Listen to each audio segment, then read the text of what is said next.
قارون از قوم حضرت موسی علیه السلام بود.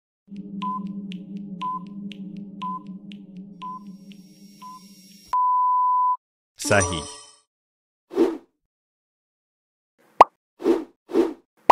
حضرت نوح علیه السلام به دستور الله متعال کشتی را ساخت.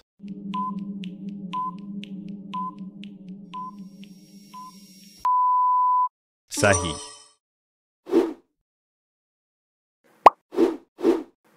حضرت یعقوب علیه السلام پسر حضرت یوسف علیه السلام بود.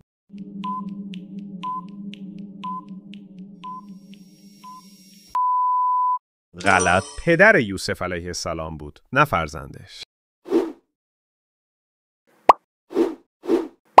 حضرت یوسف علیه السلام در مصر به مقام رهبری رسید.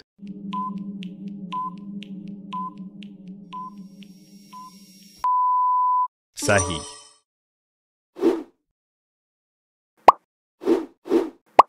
حضرت الیاس علیه السلام به قومی فرستاده شد که خورشید را پرستش می‌کردند.